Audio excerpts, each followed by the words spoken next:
Are you ready to jingle your bells? Let's do this.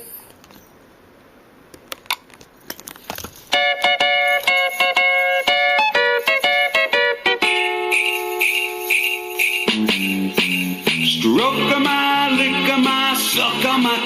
It's the first time for you. Oh my gosh.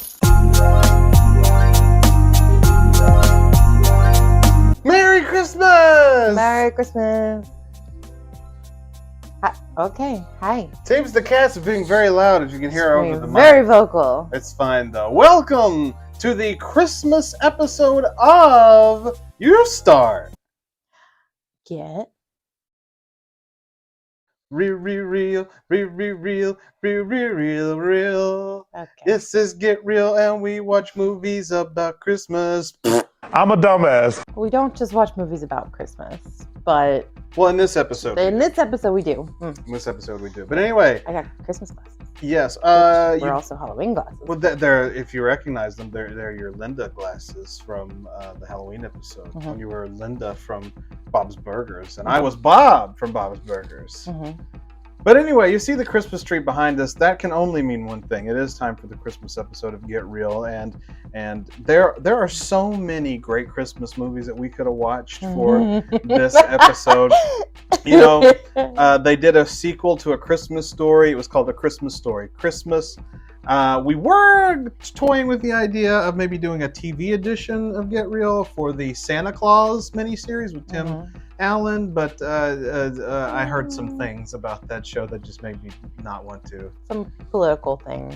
Yeah. So, yeah. no, thank you. Don't want to be getting involved with that. So we decided to watch a film Not around the holidays. that was on Apple TV. So, and Miss Pengrino, explain to everyone why you made us watch Spirited. On a bitter, cold Christmas Eve, one dark soul is selected for redemption by the ghosts of Christmas past, present, and yet to come.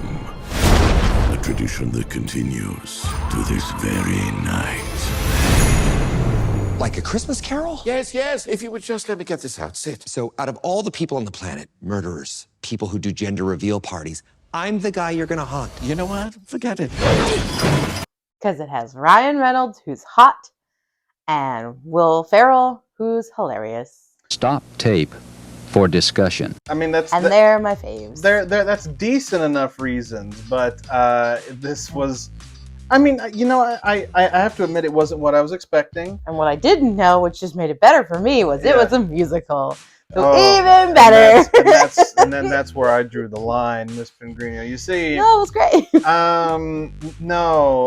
Spirited, yeah, starring Ryan Reynolds and Will Ferrell and a bunch of other people. A bunch of other people. Yeah, and I just Octavia Spencer's in it. Tracy Morgan plays the voice of the Ghost of Christmas Future.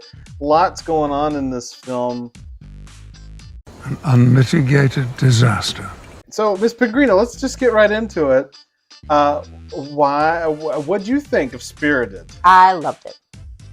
So, premise of it is, you know, a retelling of A Christmas Carol, the Scrooge story, but it's not another person per se going through the Scrooge story. It's like them going through it, but like how they do the Scrooge story, like the background of the ghost, where the ghosts come from, what the ghosts do, the preparation, all that. So apparently, when you die, you don't go to heaven. You go to like a business. You have a choice. You have a choice. Is that what that was? I missed that. Yeah. You have a choice. You Okay. can go to heaven, or if you would feel like you want to make a difference and try to help the greater good, you can go to this business. Scrooged A Christmas Carol. It's a Christmas Carol business, shop. basically. Yes. And what it is, it's a business where over the course of a year, all the ghosts that work for this business, including the top 3 ghosts, which is the ghosts of Christmas past, future, and present, set up. They find the jackass, the jerk that they want to torture in order to change his ways. And then over the course of the year, they learn all about him. They even build sets that would take them back into their times, into the past and the future. They build the sets. They get everything ready. And then on Christmas Eve, they go and they give him the Scrooge treatment. and that's the plot of the movie. And you get an example at the beginning of the movie of how it works. It's just With like a Karen. It's just whose name in actuality is Karen in the film. That was a little nod. I appreciated that. It was great. but so like that's what you're dealing with this movie, and it's fun. I did enjoy that aspect of it, but yeah, and then it turned into a musical, and I'm just like, am I forever unredeemable? I didn't want to hear Ryan Reynolds and Will Ferrell sing. I don't need to. I didn't need to. I needed to. Mm-mm. There are people out there who need to. No, I can't. I couldn't. I can't. I couldn't deal with it. But I mean, it was a funny movie. It was funny. I think I said I gave it a B-. B-. You gave it a B-. Let me say this. It was 10 times better than the Christmas movie we watched last year, which was Home Sweet Home Alone. Oh, God. It was so much better than that. I couldn't even deal with last year. There will never be another bad Christmas movie quite like that. Well, I shouldn't say that because there's a point I want to get to. That being said, I am wearing a hat of the far superior comedic version of A Christmas Carol. Which they mention. They do mention this a couple times. So it should be noted that the reason why this little world exists is because it's based on Charles Dickens' Christmas Carol. It's actually a real thing because it actually happened. The first person. Don't give away the biggest spoiler. There's a huge spoiler. I don't want you to give it away. But apparently in this universe, the Scrooge story actually happened, and that inspired Charles Dickens to write the story. Mm-hmm. And then, Ryan Reynolds at one point mentions, wait a minute, this is like a Christmas Carol? Like the Charles Dickens A Christmas Carol? Like the Bill Murray movie with Bobcat Goldthwait, which is Scrooge, which is what my hat is based on. That is a scene from Scrooge. No, you're not a worm feast. You're an hallucination brought on by alcohol, Russian vodka, poisoned by Chernobyl. So it's like, yes. So all of this actually does exist. This isn't made up. Of course, that's the thing. This is why I call Scrooge the far superior comedic version of A Christmas Carol, because in Scrooge, A Christmas Carol exists as well. This is not. It was a modern day retelling of A Christmas Carol, but it was a real thing. The Charles Dickens the Charles Dickens story was written. Scrooge wasn't a real thing, but Bill Murray's character, jerk, he had the thing done to him. Right. And so I'm a little biased because this is my favorite Scrooge film, is Scrooged with Bill Murray. But this was clever. I did like the aspect of it. I did. I enjoyed it because you finally get to see it sort of from the ghost point of view, which is kind of hilarious in my opinion. To see what they go through to teach these jackasses, what's what. And that's what I found, and that was the most clever and most entertaining part, was the fact that this story is told from the point of view of the ghosts that have to deal with this. And Ryan Reynolds' character is something that these characters stay far away from, which is called Unredeemable. He's someone that no matter how hardcore you give him the three ghost treatment, he's never going to change his ways. He's always going to be a dickhead. And so they should just leave him alone. But Will Ferrell's character, who is the ghost of Christmas Present in this film, he's like, I got this. I can do it. I know I can do it. Because he's on the verge of retirement. And in this business, when you retire, you get to be reincarnated and you come back as a human on Earth. Yeah. Okay, every universe has its own rules. I'm here for Who knows? It's fine. But yeah, so that's I just realized I'm really promoting myself here tonight, and I'm not even trying to. I have the Smoking Hot Podcast t-shirt and my Hot Toddy Star Trek jacket, which I wore on Stump Hot Toddy last year. So I didn't mean to do that. This was just my outfit for today. So sometimes you just gotta rip, man. And mine is nothing. Fuck you! But anyway, no, it was really funny. It was entertaining, and like you said, the ghost point of view for this film, that aspect was really interesting, and I did enjoy that. It's a Christmas Carol, but it's not. Exactly. No, it's another modern retelling of a classic. Which I'm glad, because they don't need to try and tell A Christmas Carol again. That we've done it How many so times many now? times. I mean, there's been so many different versions of it. There's cartoon versions. There's human versions. Right. There's The last one that came out, I think, was the Jim Carrey CGI version where he played all the characters, and I don't think that did anything really. I mean, kids probably liked it. Did they? Are kids going to the theater saying, "I can't wait to see the new Scrooge movie"? Did it even go to theaters? It was. This was back when movies went to theaters. You remember those things? Theaters? I do, but I do still remember there were some that just went straight to DVD. And I thought that was one Not of them, this one, no. But no, you've had over there. We have a Muppet Christmas Carol on video. We have there's Scrooge. There's a Christmas Carol with Patrick Stewart. Captain Picard is Scrooge. You know, like these things exist. So many. There's so many, and then that's just some from our era. That goes way back. Yeah. Really, since the invention of the motion picture, they started knocking them out every Christmas. So I got one for you too. You're done. You're done. But yeah, so I mean, it was great, and I like that. Yeah, that they kind of told the story, but did it in a more clever way. So it's not just another spilling out the Christmas Carol nonsense again. Bullshit. I mean, it is kind of bullshit, but I mean, it was fun bullshit. But fun bullshit. It's what it is. It's very repetitive. Bullshit. Yeah, like we get it. Okay, Scrooge, fine. 3 ghosts. 3 ghosts. Be a better man. That's right. Okay. I don't want to spoil anything. I don't want to spoil too much. Stop that. But I do want to make mention that another clever thing about this movie is that Ryan Reynolds, after his treatment, he's unredeemed. He's still not redeemable at the end of the movie. No, he's not. Huh? He's redeemed. But that's the next thing. So you're spoiling the movie. Stop it! Oh. That's what happened next. But after the initial treatment, he's not redeemed. After the initial treatment. Yeah. Stop tape for discussion. But anyway, no. Overall, this movie, I mean, it was fine. It was not my first choice in Christmas movies. Actually, I did a little research. I don't have it with me, but I did look it up just to see if there were any like hardcore, like fun Christmas movies that have come out. Probably not. And there hasn't been. I looked around, and there really hasn't been like an original Christmas classic movie in about 20 years. The last one that really stuck and had some staying power, and it was original idea, and became a classic, ironically, was Elf, also starring Will Ferrell. Also. Yeah, which they make a note too as well. They make a note in this movie. This is funny. Ryan Reynolds' character's having a party, and someone's dressed up like Elf, and Will Ferrell's character says, "You look stupid."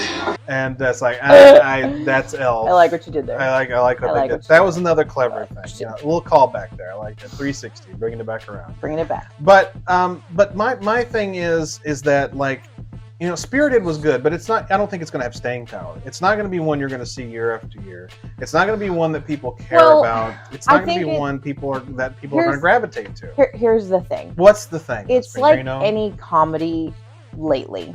It's just another comedy. It's good for the moment. That's the problem. It's haha, and then it moves on. But that's all comedies now. That's the problem. The only movie who really has staying power anymore with people is freaking like Marvel movies. It's Marvel, Star Wars, and stuff like that. Yeah, like other movies just don't have staying power. That's true. But like Christmas movies are different. Like a lot of times studios tell people don't make Christmas movies because they're just going to flop.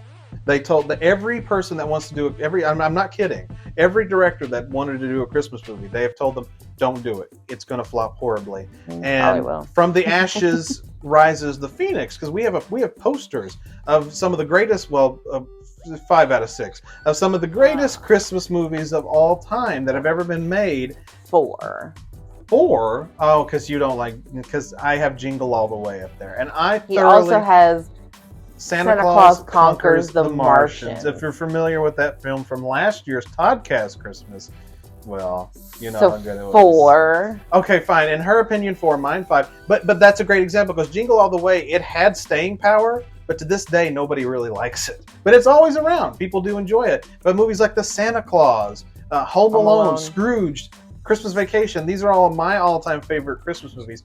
They made it, and they had staying power. But then you have movies like A Christmas Story, which when it came out, it did flop. Nobody saw it in the early 80s when it came out. Now it's a huge thing. Now it's one of the biggest Christmas movies of all time. It got that cult following. I've not seen that. You've never seen A Christmas Story?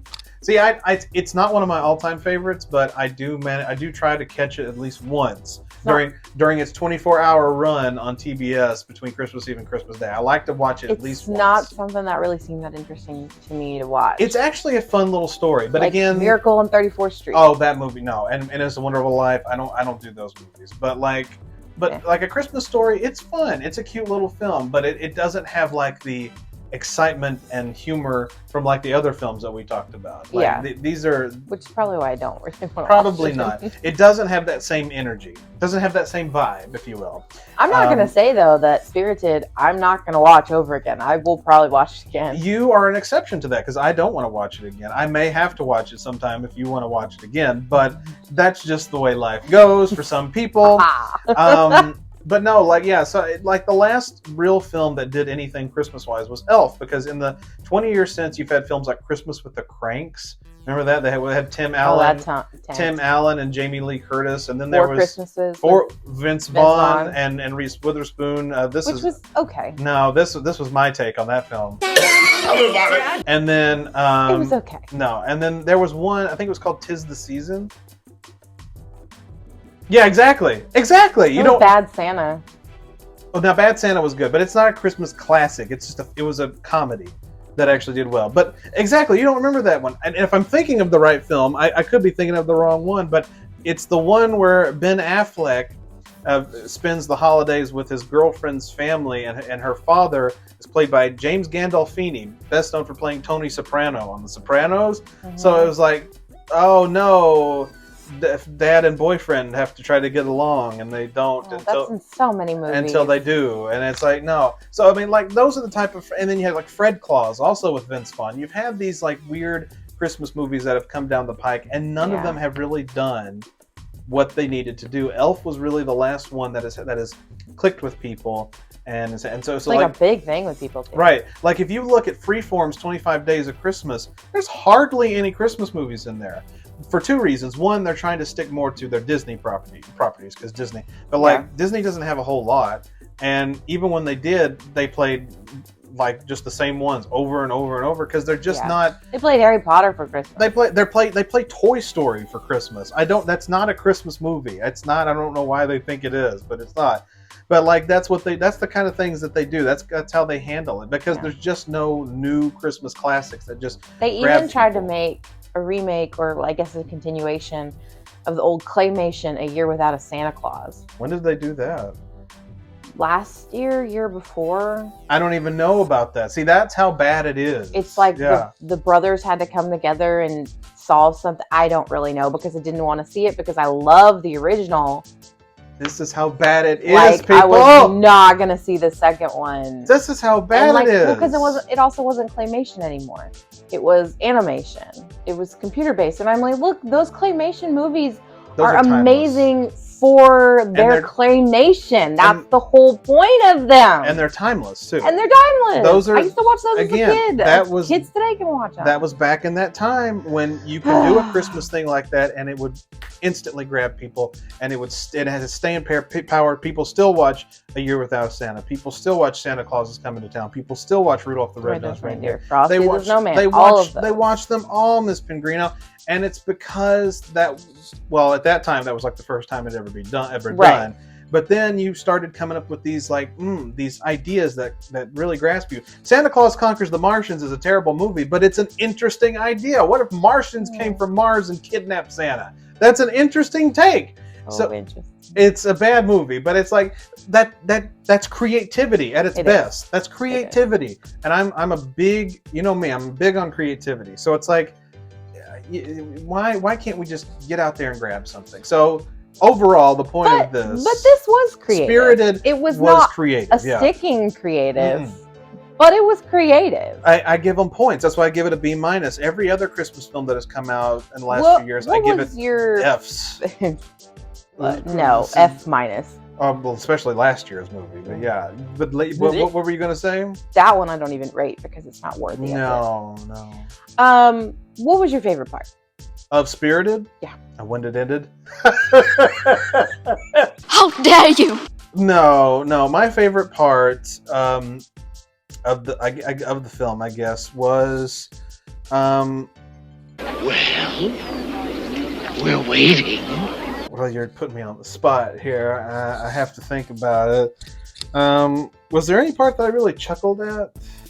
I mean, I heard you chuckle like twice, so I don't really remember what those were. Okay. Well, mine was. I liked every scene. Fuck you! Mine was the tap dance scene. Oh, okay. The tap dance scene was funny. It was, yeah. Because, like. Oh, the good afternoon. That was my favorite. Yes, yeah. Because way back when, that was a cuss word. So, good afternoon. Good afternoon on this show. Good afternoon. Good afternoon. He has the plane. Good afternoon. He called you a whore. Good afternoon. We're cussing you out and you don't even realize it. No. Because apparently in this movie, or I don't know if that's a real thing, but apparently in this movie back in the 1800s, saying good afternoon to someone was like basically saying F you. So that's funny. That is funny. I like that. So that was probably my favorite scene. Yeah, I like the tap dancing scene just because, like, one, it's ridiculous, and to see Will Ferrell and Ryan Reynolds try to tap dance is funny. But then I like at the end how they were like, I messed up in the middle there. Yeah, tap is new for me. It's a very expressive medium. Acknowledged it too, like it was just. That was funny. That was a good ending. I did enjoy that. So there were some really high aspects of the film. But at the end of the day, as good as it was, I don't think it's got staying power. I don't think it's going to be one that people are going to gravitate to. I don't think this is going to be a new thing. It's not going to be one you're going to see everywhere. It was just nice for this Christmas, and that's the problem. There is no happy ending to this story. There's not going to be. But you would still recommend people watch it. Well, let me finish what I was going to say because, like, again, you've had really bad Christmas movies, or you've had what's called the legacy sequels, like a Christmas Story, Christmas, things like that. So we still haven't solved the problem. We keep just aping off of the success of old movies, either legacy sequels. One of the fantastic classics. Well, hold on, either the legacy sequels or the reboots. Or a clever idea here and there, but there's not a new one still that has that staying power. What were you gonna say? How the Grinch Stole Christmas. We didn't talk about that. But that came before Elf. I know, but I'm just saying, like, we're talking about classics. Like, we didn't talk about that one. You're right, but and you know what? And the remake of it was not as good. It's pretty shitty. No, the 2018. That's what you're talking about. That was the CGI reboot they did with Benedict Cabbage Patch, and I actually kind of like it. Again, it was another twist. On an old favorite. It was a twist because the Grinch is not a hermit. He comes down. He's not a big fan of Whoville, but he comes down. There's a scene of him in the grocery store getting groceries, and he has a neighbor because he lives on his mountain, but the first house that's down from the mountain is his neighbor. And he's played by Kenan Thompson. And I love Kenan. And there's a scene where he's like, "Oh God, there he is," and he's like, "I'm trying to avoid him." And he's like, "Hey, Mr. Grinch." And he's like, "Oh God, okay, hi, yeah." So it was like maybe I didn't watch enough of it. Yeah. So it was like he was more of a curmudgeon than he was like just a complete evil person like he was. And then because he gets in this movie, he just gets so fed up, he decides to steal Christmas. It's not that he's just that evil; he just gets fed up with it. And so it was a nice twist. But we all know who the Grinch is. The Grinch has been around since the 50s, 60s. Even that one had staying power, but it's not an original idea. We've seen the Grinch too many times. Sure. So sorry, I didn't mean to draw us back to that. I just looked up and I saw the case and I was. You're right. I was gonna mention that 2018 version and I forgot. So thank you for reminding me. But then you asked me if I recommended Spirited. I would. If you're looking just for like a fun Christmas movie during the holidays, this holiday. If you want something different this holiday than the classics, than the things you watch over and over again. But would I recommend watching it next year? No, because it's not a classic. It's not one that's gonna make you want to come back over and over. I say watch it this one time and then move on. And go back to your Home Alones, your Christmas Vacations, your It's a Wonderful Lives. Enjoy it once and then go back. I'll definitely probably watch it again this season. I can't say that next season I won't be expecting the next attempt. Well, that's understandable. Yeah. I mean, I do enjoy it, and I love this musical. I love them. They're hilarious. Ryan Reynolds is sexy as hell. So I definitely will probably watch it again because I did find it funny. But I don't think it's one that I'll... Like, next season, I'll be waiting for the new attempt to make a Christmas movie. Fair enough, if there is one. So, bottom line, it's on Apple TV. Go watch Spirited at least once, and Don't pay for the Apple TV. Don't. Use the 3 months free. Use your if you don't want Apple TV, just get the free thing. Yeah.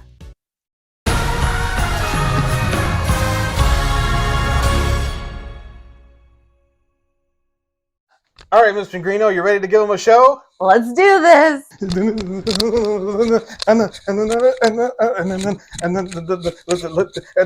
Look at my big sock somewhere.